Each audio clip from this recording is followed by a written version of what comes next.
All right, welcome to the deep dive. You've brought us some really interesting stuff here. It seems like it really gets at something that you think about a lot and that, a lot of people are wrestling with. This whole question of how sharing the Christian faith, what we often call evangelism, connects with actually working to make people's lives better, through social action and stuff. Yeah. It's not like a brand new debate, is it? This whole kind of push and pull within evangelicalism. I mean, this has been going on for a while. That's right. It's got a long and interesting history. Yeah, with all these different perspectives, trying to figure out like what's the best way to really live out what the church is supposed to be doing in the world. Right. And so we're gonna try to dig into that and see if we can unpack some of that. That's right. Yeah, I mean the document you shared, the task of missions, convergence and conclusions. Right. It's really helpful for this. I mean, it really lays out how different evangelical thinkers and movements have wrestled with this very question. Yeah. And it's striking how there's this underlying desire for more of a unified approach, one that doesn't force this choice between, what we say and what we do. Yeah, exactly. Right. And so what we want to do today is to really try to unpack some of these different viewpoints on how evangelism and social action actually fit together, within this bigger picture of Christian mission. Right. So we're going to kind of look at the history, like where did this discussion come from? What are the theological ideas that have kind of shaped the conversation? And we're going to try to pinpoint where there's agreement and where these tensions and disagreements still kind of pop up. Yeah, that's great. All right, so let's jump in. Let's go way back in history, Okay. and talk about how this has developed over time. Yeah, well, it's important to remember that historically, from the very beginning, caring for the poor and those who are suffering has really been at the core of the Christian faith. Right. We see this modeled in Jesus's own life and ministry. Yeah. And it's a key part of the early church and really throughout the history of missions. Right. Going out into the world, that element of compassion has always been present. Yeah, absolutely. Yeah. But it seems like things kind of took a bit of a turn, maybe even became a little polarized in the 19th century. So what was the shift that was happening then? Yeah, the late 19th century, the late 1800s, it was a time of huge theological development. Right. And it kind of led to a fork in the road for thinking about missions. Okay. And on the one hand, you had these groups who were more theologically liberal, Okay. and they started to question whether the Bible was like the absolute authority, Oh, right. on everything. Right. And they began to really emphasize what became known as the social gospel. Right. Okay. And so for them, their main focus became really about trying to improve society Okay. as a way of trying to bring about God's kingdom on earth right now, Yeah. in the here and now. And so for some within those circles, traditional evangelism, like sharing the message of Jesus for personal salvation. Okay. That became less of a priority. Okay, so you've got kind of these two approaches developing. One that's really, really focused on kind of societal transformation. Right. And then this other one that we're going to get into that's more focused on the individual's kind of salvation and their eternal destiny. That's right. All right, so that's one path that's developing. What was going on at the same time kind of within evangelical circles? Well, at the same time, premillennial views. Okay. These were views about the end times and Christ's return. Right. They really started to gain a lot of traction among evangelicals. Okay. And this is the belief that Christ is going to return before this literal 1,000-year reign on earth. Okay. Right. And so this perspective created this huge sense of urgency around evangelism. Right. The thinking was, look, the most important thing is to get the message of salvation out there. Yeah. Because, Jesus could come back at any moment. Yeah. And so social programs and things like that, while they weren't necessarily rejected outright, Right. they were often seen as secondary, Yeah. maybe even ineffective in terms of kind of speeding up Christ's return. Right. So you've got one group that's really leaning into changing society. Right. And you've got another group that's incredibly focused on individuals getting saved because of this expectation of Christ's imminent return. Yeah. So that sounds like it could create a pretty significant divide. And it did, yeah. And this division was amplified in the early 20th century with this thing called the modernist fundamentalist controversy. Okay. You know, Yeah. and so you had, conciliar groups. These are generally more theologically liberal denominations and organizations. Right. And they tended to see social service as like a key aspect of their mission, Okay. whereas fundamentalists and evangelicals, Okay. they really doubled down on this emphasis of evangelism as being the primary task. Interesting. So in the midst of all this, what did actual missionary work look like on the ground? Yeah. Were evangelical missions just completely ignoring like social needs? It would be an oversimplification to say that evangelical missions just stopped being compassionate. Okay. They continued to run hospitals and schools and orphanages, things like that. Right. But, and this is important, these activities were generally viewed as subordinate to the main goal, which was evangelism and planting new churches. Right.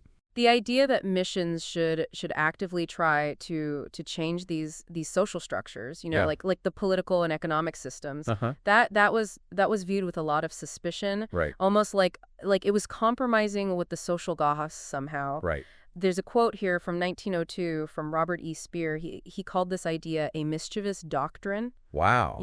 He argued that missions should concentrate on implanting the life of Christ in individuals' hearts, Okay. and trusting God for broader societal outcomes. Wow. Mischievous doctrine. That's pretty strong language. Yeah, so really highlights like how intense this debate was. Yeah. So for a good chunk of the early 20th century, it seems like evangelism was really kind of in the driver's seat when it came to evangelical missions. Yes. When did we start to see a shift in that kind of thinking? Yeah, well, a really important early sign of change came in 1947 with Carl F. H. Henry's book, The Uneasy Conscience of Modern Fundamentalism.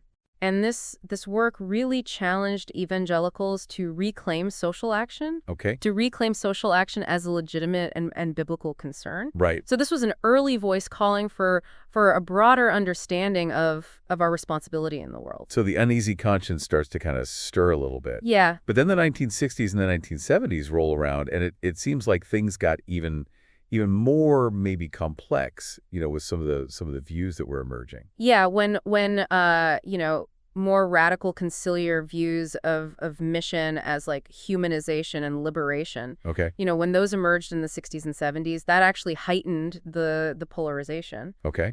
However, even within evangelicalism, there were signs of a shift. Right. The 1966 World Congress on Evangelism in Berlin explored social dimensions of the gospel. Okay. And later that same year, the Wheaton Congress on the Church's worldwide mission, they actually acknowledged some past failures Okay.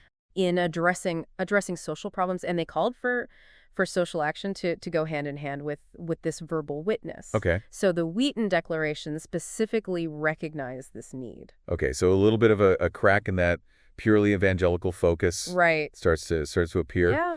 And then we also see the emergence of groups like Evangelicals for Social Action in the early 70s. Yes, the 1973 Chicago Declaration of Evangelical Social Concern was a pivotal moment. Okay. And this led to the formation of Evangelicals for Social Action, or ESA. Okay. And one of their core principles was that evangelism and social transformation are indivisible in the work of the kingdom. That's a pretty powerful statement Yeah. about how connected these two things are. Yeah. So it sounds like there was a growing recognition that you couldn't just go out and preach a message Right. without also being concerned about, the very real needs that people were facing. That's right. And I know that your source mentioned the influence of theologians from what we call the majority world at this time. Can you unpack that a little bit? Yeah, this is really important to understand. Yeah.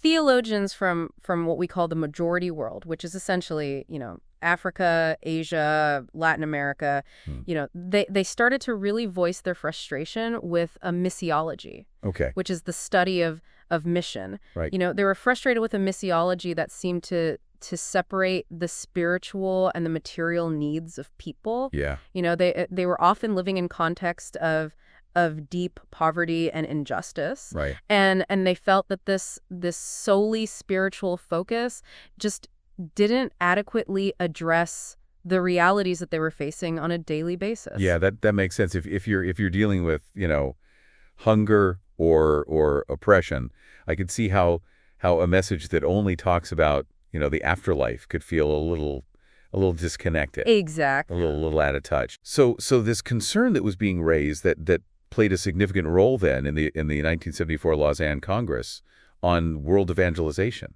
Yes, right? yes, it did. Talk about how that worked out. Yeah, well, several papers that were presented at Lausanne really addressed the issue of social responsibility. Okay. And the Lausanne Covenant itself in Article 5 affirmed that both evangelism and socio-political involvement, that these are part of our Christian duty. Okay. However, it also made this really crucial distinction. Okay. It rejected the idea that political liberation is the same thing as salvation. Right. So it affirmed both of those things, Yeah, but kept them distinct. yeah, separate. It sounds like they were trying to kind of find that middle ground, Yeah, yeah. And then John Stott, who's a pretty influential figure within evangelicalism, he kind of shifts his perspective around this time, right? Yeah, he does in his 1975 book, Christian Mission in the Modern World. Stott really articulated this pretty significant change in his thinking. Okay. And he began to see this passage in John's gospel, about being sent as Jesus was sent. Right. He began to see that as really, really central to understanding missions. Okay. And he started to view social action as an equal, though independent, partner with evangelism, Okay. while still maintaining that evangelism held a certain priority. Okay. And given Stott's prominent role in the Lausanne movement, this shift really had a major impact on evangelical thought. Yeah, huge. It sounds like this whole conversation just kind of really gained momentum in the 1980s. With a lot of effort being put into trying to clarify, like how do evangelism and social action really relate to each other? Yeah. So the confrontation on the relationship between evangelism and social responsibility, Yeah, cursor. CISR, Yeah. happens in 1982, and that seems like that was a really, really important gathering. Yeah, absolutely. Can you tell us about that? Yeah, CRSR, it was sponsored by the Lausanne Committee for World Evangelization. Okay. And they brought together this really diverse group of evangelical leaders. Right. And their report concluded that social action is a consequence of evangelism. Okay. It's a bridge to evangelism. Okay. And it's a partner with evangelism. Okay. They emphasize that while these two things are distinct, Okay. that they're also integrally related. Yeah. Almost like two sides of the same coin. Right. But they also maintained that evangelism has a certain priority. Okay. Particularly when we consider the ultimate, the eternal needs of people. Yeah. So essentially, CRSR, it established this framework where social action isn't just this add-on. Right. It's an inherent part of a healthy mission. Okay. Though the priority of evangelism remained a key point of emphasis. So they're saying you shouldn't have to choose, Right. Yeah. but if you absolutely had to prioritize, Yeah. spiritual needs kind of take precedence. Yeah. It's a delicate balance they were trying to kind of articulate there. Yeah, very much so. Yeah. Yeah, and the discussion continued to evolve. Right. The 1983 Wheaton Consultation on the Church in Response to Human Need. Yeah. They kind of take things a step further. Yeah, that's right. With even more direct language about a holistic mission. Yes. And some even suggested that social transformation was like the entire business that God is about. Yeah, that's right.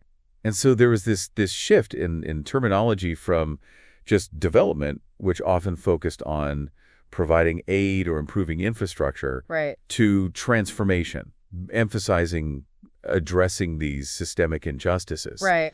And bringing about this fundamental social and economic change that's rooted in biblical principles. Yeah, that's right. And this period saw a huge amount of literature coming out from evangelical thinkers. Yes. that were really advocating for this more holistic view. Yeah, absolutely. So it sounds like by the mid-'80s, this idea of a holistic mission Right. that encompasses both evangelism and social action, that's really gaining a lot of traction within evangelicalism. Yeah, it had. Yeah. So what are some of the key theological ideas that kind of undergird this shift? Well, advocates of holistic mission, they drew on several key theological concepts. Okay. First of all, they pointed to Jesus. They pointed to Jesus as the ultimate model. Okay. And they highlighted how his ministry addressed the whole person. Okay. Not just their spiritual needs, Right. but his teaching, his healings, his care for the marginalized, all of that. Yeah.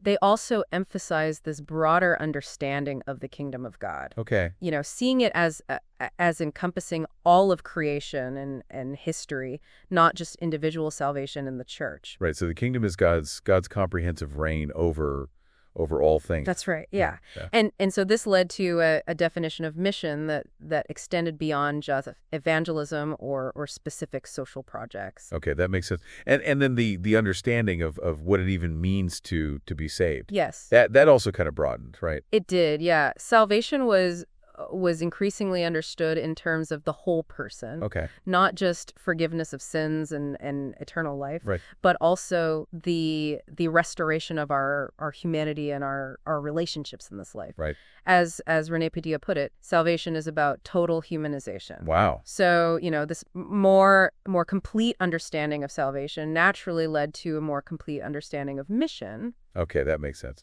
And some thinkers even argued against prioritizing either evangelism or social action, Okay. saying that they're both equally essential expressions of God's work in the world. So this push towards this holistic understanding. Yeah. I mean, this wasn't without its critics, though, was it? I mean, it sounds like some people within the evangelical world, really, they had concerns about this shift in thinking and emphasis. Oh, yeah, definitely. Early on, figures like Harold Lindsell, Okay. he argued that social ministry should only be undertaken if they directly contributed to evangelism, Okay. to these higher goals of missions. Right. Donald McGavran, who was a key voice in the church growth movement, Right. he strongly emphasized the primacy of evangelism and church planting, Okay. and he believed that personal conversion and church growth were the primary means of bringing about both individual and societal change. Okay. What he coined this term social lift. Okay. He was cautious about missions engaging in social activism. Okay. Arguing that missionaries are guests in a culture, Right. and that social change is primarily the responsibility of the local church once it's established. Okay. So for McGavran, evangelism and church planting, those were like the core business of missions. Right. With social action being more the domain of the established local church. So he's drawing this clear distinction then between the role of missions. Yes. And the role of the local church. Yes. Yeah. So for McGavran, evangelism and church planting are the core business of missions. Okay. And social action is more the domain of the established local church. Okay. So he's drawing this distinction. Got it. And then figures like C. Peter Wagner, who was another prominent voice in the church growth movement. Right. He would say, "Oh yeah, I believe in holistic mission." Okay. But they often still maintain this priority of evangelism in practice. Right. Okay. Others like David Hesselgrave were more vocal critics, Okay. arguing that holistic mission lacked a solid enough biblical foundation, Okay. particularly based on his interpretation of John 20:21. Okay. And his view that the Great Commission in Matthew's Gospel is the definitive statement on mission. Okay. And he advocated for what he calls prioritism, Okay. which gives a clear priority to the evangelism and church planting, Okay. while not completely excluding social action. Okay. So you've got this range then of perspectives. Yeah. Some who see social action as primarily a tool to kind of aid evangelism. Right. Others who see them as equal partners. Yeah. Others who still firmly prioritize evangelism. Yeah. So it sounds like the different backgrounds that people were coming from and the specific context that people were working in. Yeah. That really complicated this whole debate. Oh, absolutely. Many who oppose this fully integrated holistic mission, Okay. they were really concerned about this potential slide towards this more theologically liberal conciliar missiology. Okay. That in some instances really downplayed the importance of evangelism altogether. Right. And they were worried that the focus of mission could be kind of taken over by these very specific social agendas. Oh, On the other hand, those who are advocating for holistic mission, they often came from situations where poverty and injustice were just deeply felt, yeah, leading them to see purely spiritual solutions as inadequate, right, and to argue that the credibility of the gospel itself, right. was weakened without these tangible acts of compassion. Yeah, so it's almost like two groups with different core concerns, Right. different priorities, Yeah. looking at the same problem from very different angles. Yeah, exactly. And your source material makes this interesting point about the difference between what people were saying and what they were actually doing. Yes, yeah. It points out that in practice, Yeah. the different positions often weren't as far apart as their rhetoric might have suggested. Right. Most critics of holistic mission, Yeah. they still advocated for Christians to show compassion, Right. and most advocates of holistic mission, Right. they still emphasize the importance of sharing the gospel. Right. So the debate often seemed to come down more to the specific language being used, Okay. and the relative emphasis being placed on different aspects, Yeah. rather than this fundamental disagreement on whether Christians should be concerned about both spiritual and physical needs. So what you're saying is that it's easy to kind of get caught up in the labels and the arguments. Right. But when you look at what people were actually doing, Right. there might have been more common ground than it appeared at first glance. Yeah, that's right. So as we kind of try to make sense of all of this, what are some of the key biblical kind of foundations that emerge from this discussion? Yeah, well, the source makes it clear that the gospel, when it's truly understood and lived out, Yeah. it leads to transformation on both a personal and a social level. Right. And it's not something that can be kept private. It has these tangible effects in the real world. Right. Lives that have been changed by the gospel should naturally demonstrate God's love Yeah. through both their words and their actions. Right. Yeah. The Bible is filled with examples of God's deep concern for the poor and the oppressed. Yeah. And it consistently calls his people to share that concern, Right. and to work for justice in the world. Yeah, we see that so clearly throughout the Old Testament law, the messages of the prophets. Yes. And then Jesus himself just embodying that in his earthly ministry. Absolutely. Yeah, and the source emphasizes that humble witness, actually sharing the message of the gospel, Right. and practical love, they really can't be separated Right. from each other. Yeah. To try to do so actually weakens the credibility of the gospel message. Right. Passages like Matthew 5.6, 3 Thessalonians 2.8, the entire book of James, 1 John 3, Right. all speak to the importance of our actions backing up our words. Right.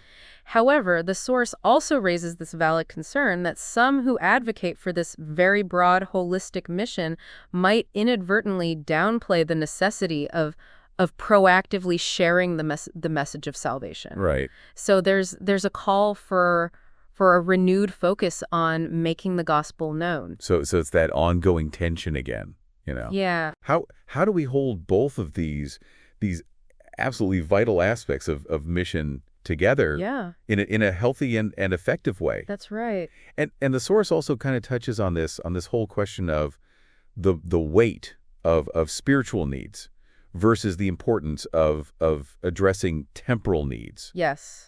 Can you unpack that a little bit? Yeah, while fully acknowledging God's concern for the whole person, Right. their physical, emotional, and social well-being, Right. the source does affirm the ultimate priority of spiritual needs. Okay. And it references Jesus's teachings about the eternal significance of the soul. Right. Like in Matthew 10.28, Mark 8.36. Yeah. And it quotes J. Robertson McQuilkin, who said that God's ultimate priority is the reconciliation of humanity to himself. Right. So the point isn't to say that temporal needs don't matter, Right. but to recognize the eternal consequences of spiritual needs. Yeah, so you can alleviate someone's physical suffering in this life, Yeah. which is incredibly important. Yeah, of course. But their spiritual state, that has eternal implications. That's right. Yeah. And the source also brings in the perspective of Lamin Sana,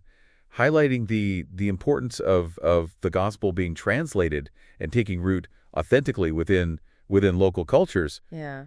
suggesting that sometimes even well-intentioned efforts at social development can have unintended negative cultural consequences. Yeah, that's right. So can you kind of talk about that a little bit? Yeah, Sana, he